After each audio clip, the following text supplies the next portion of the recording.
अक्षरों से मिलकर बना एक शब्द शक। ये जितना छोटा है उतना ही ये घाव बहुत गंभीर करता है।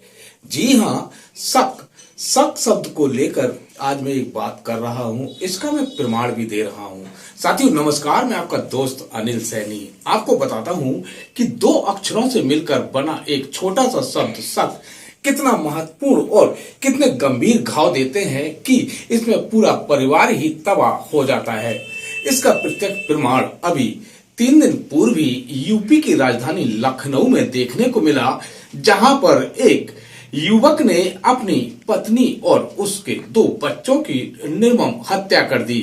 ताज्जुब वाली बात तो यह है कि अपने ही लगते जिगर 2 बच्चों और प्रेम विवाह करके लाने वाली पत्नी का हत्या करने के बाद वह निर्दयी पति उसी मकान में उसी लाशों के पास लेटा रहा।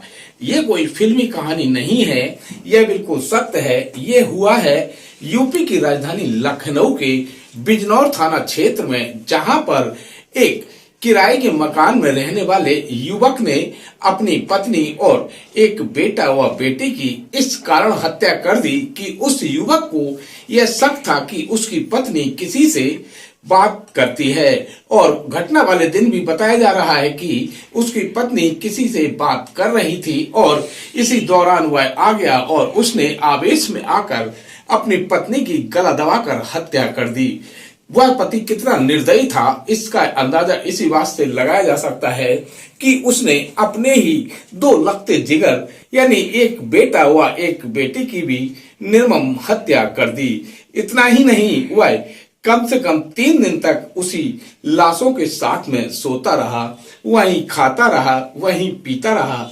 कुल मिलाकर अपनी वह दैनिक दिनचर्या जो करता था वह 3 दिन तक लगातार करता रहा। घटना का खुलासा तो इस तरह से हुआ कि जब 3 दिन तक उस घर से कोई नहीं निकला तो मकान मालिक उस वहां आए। उन्होंने जब खिड़की से झांक कर देखा तो उनके भी पैरों तले से जमीन खिसक गई। हुआ यह कि जब उसके मकान में खिड़की की जगह पर्दा लगा हुआ था, जब मकान मालिक ने पर्दा उठाकर देखा तो अंदर उसकी पत्नी की लाश देखी। इस पर तत्काल उसने पुलिस को सूचना दी और जब पुलिस अंदर प्रवेश की तो वहां पर पत्नी के साथ साथ 2 बच्चों की लाशें भी पुलिस को दिखाई दी। फिलहाल पुलिस ने तीनों शवों को कब्जे में लेकर पोस्टमार्टम के लिए भेज दिया और आरोपी पति को हिरासत में ले लिया। मैं कहना यह चाहता हूं कि आज ये हालत है कि उन बेचारी तीनों लाशों को अंतिम संस्कार भी पुलिस ने किया, क्योंकि पति भी हिरासत में पहुंच चुका है, यानी कि जेल पहुंच गया है और उसके मायके वाले इस वजह से नहीं आए